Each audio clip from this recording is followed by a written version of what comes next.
wanted to play there with the Ringling Show, and they could not agree on terms. And finally, it got to the point where they were bitter enemies. And so Irvin put the show back in the old Armory in Washington.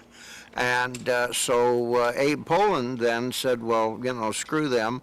And he hired Paul Kay to produce a circus, and they did one of the finest circuses that was ever put together at the Capitol Center. They called it the American Circus. But then Feld wanted to have something that Poland could not have, and so he contacted us, and we put the last big sideshow that was ever done in there for that Washington, D.C. date. And it was delicious. And that was at the Armory. At the Armory, D.C. Armory. So, but you said you didn't have a good time in well, no, I was thinking about the city itself. Oh, okay. I don't particularly care for Washington. I see. Well, Ward, do you mind taking your sunglasses off now? I think we're all set.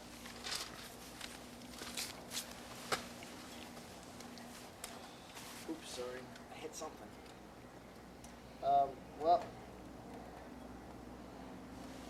Ward, thanks a lot for agreeing to sit out here in the sun. Well, I'm just thankful that we have a nice Florida day. Which one? I wouldn't have been anxious to do this week before last. No kidding. Yeah, we're not used to weather like that. Not that one. Yeah, thanks. Well, this was, I guess, you know, again, like, we're not exactly used to the weather, but I was, you know, I've certainly followed the, you know, work like we were talking the other night, like Sideshow, which is really a splendid piece of work, and then Melissa and Roger's film, which of course took a long time, but I think was We really did, actually, it started 10 years ago. And the first thing that they shot was an interview with me. And at that time, they were using just video. And they were staying at a little motel down in Ruskin, so I knew they didn't have any money. But I usually have a thing that I do, which I didn't do with you guys. I usually tell people, well, the only time that I have to do an interview was at lunchtime. So I let them take me to lunch, and I usually pick a real fine restaurant, go to Byrne's Steakhouse or somewhere. But in this case, I knew the kids didn't have any money. So they said, well, yeah, we'll take you to lunch. I said, where do you want to go? I said, well, let's go to the Thunderbird Lanes in the bowling alley there in Ruskin. And Melissa said, oh, I think we could do better than that. I said, no, I think you'd find that very nice, and it is a beautiful place. On one side of the building is the restaurant, and it's very classy. And outside, full-length windows on that side of the building. They have a man-made park out there with a pond and swans and ducks, and there's a gazebo and a waterfall. It's really pretty. So we ate lunch, and Roger said, do you think they'd mind if we bring the camera in here and do this? I said, oh, no, let's do it outside there. So I said, now I became a director. I said, now put the camera right here and aim it so you're looking right across the lake, get the swans in, and the gazebo and the waterfall. And Melissa and I will walk into frame from over here. Okay, so as we walked into frame, I said, I am so glad that you folks can come here to Gibsonton, to my home. Because most people, they drive down 41 Highway and they don't realize there's such beautiful places as this. And as you can see and imagine, I do a lot of work in my garden. And then we went into the interview. So then I said, now you have to promise me you're going to keep that on the finished product. But of course what happened is once they got some money, then they brought down a crew and they did the whole thing over on film. So that'll be the director's cut. That's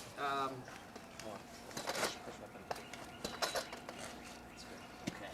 Well, Ward, I guess, you know, I know probably a lot of people ask, but you know, we're no different. But can you tell us the Gibsonton experience and what it is that maybe draws, you know, like people want to come expecting to see something? Gibsonton, as a place for show people, became known in the early 1930s. There was a man who had what we call with the carnival a cookhouse, a restaurant. And in the wintertime, he and his wife loved to fish. And they had heard about the Alafia River here, and so they came down and they actually camped on the banks of the Alafia for the winter and fished and so on, and it was very enjoyable. So the next year, of course, in those days, people didn't have house trailers much, so everybody would have off time. They'd congregate in the cookhouse. And so he would talk about Alafia River and Gibsonton to his friends. So then next winter, like maybe 10 people came down. And then Eddie LeMay was the man's name, and so then he built a place here called Eddie's Hut, a restaurant with a trailer park. And now they started more coming down. Then Al Tomani and Jeannie came and built the Giants Camp restaurant and another trailer park. And so even more came. And by the 1940s, people were buying property and building homes. And so they got to be a lot of them. Well, among the folks that settled here, now I have to make this statement, in the circus business, the performers, managers, and so on, settled in Sarasota. The grifters, the guys with the 3-shell game and the 3-card money and that kind of stuff, all settled around Punta Gorda. But the sideshow performers, the freaks, all settled in Gibsonton. And at one time, there were probably, by the early 40s, probably 50 or 60 human oddities who lived in Gibsonton in the winter. And so it became a place for photographers, and newspaper people heard about it, and they would come and do stories. And over the years, there have been many of them. And now, of course, we still have 3 ride manufacturers and several concession trailer manufacturers in Gibsonton. But as far as the sideshows are concerned, that's history. I have the only existing sideshow in the carnival business today with live acts. And so the people still come here, some of them expecting they're going to see a lot of freaks. And I have, probably at least once a month anymore, a reporter or someone will call me and say they'd like to come down here and take pictures of the freaks. And I always tell them the same thing. You'd be very welcome. I'd like to visit with you, but you're 40 years too late to see the freaks. Why? I said, because there's no more sideshows and there are no more professional freaks. Well, what happened to them? I said, well, they either retired or they passed away. And one guy was very insistent, and he said, well, if you won't introduce me to the freaks, will you at least show me where they're at? I said, oh, yes, I'll be glad to do that. He said, well, how long do you think that would take? I said, oh, probably 10 minutes. He said, how could you do that in 10 minutes? I said, because I'm going. Yeah, we're fine. Tell me when you're rolling. We're rolling. All right, we're rolling. I'm sorry, Wood. So I told this reporter, I said, well, I can show you where the freaks are.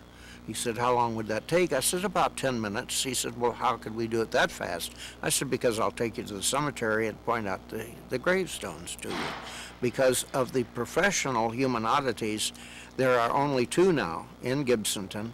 Both of them are here, and one is Little Pete the Dwarf, who's been with me now for 50 years. This is starting the season tomorrow, will be his 51st year with me. And the other one is the Fat Man, who just left a moment ago, and this will make either 26 or 27 years that he's been with me. But they are the only professional human oddities that live in Gibsonton. There are a few scattered around the country, but there are no more oddities in sideshows except those 2. So now you come to Gibsonton, and a lot of people see the Showtown restaurant and bar, and they think it's a museum, which it of course is not, but it's an interesting place to go. The Showman's Club here is in the process of building a museum, which will be really a great project when it is finished. But it is, I like Gibsonton. only because I have a lot of friends here. There's still a lot of show people, a lot of circus people here. And, but Gibsonton itself is not a remarkable place to live in, because we have no supermarket, no drugstore, no movie theater. It's the only town in the state of Florida, I believe, that in the past 25 years has decreased in size. And one neat thing you said, it's the only place in the country where there's like an exotic animal. Oh, yes. About 15, 20 years ago, maybe, we got a zoning.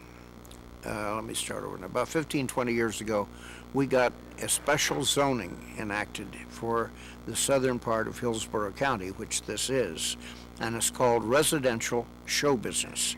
And it permits people who have residences here, and even though we're in a residential area, we are permitted to keep a ride, and you can erect it and work on it. You can practice circus acts here. We usually, during the winter, some part of the time have aerial riggings up for flying trapeze. There's elephants that live in Gibsonton, and lions and tigers. And all of these things are permitted. We can have all of this at our place of residence.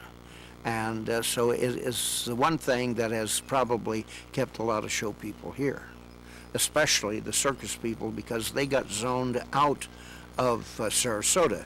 You cannot keep an exotic animal in Sarasota overnight.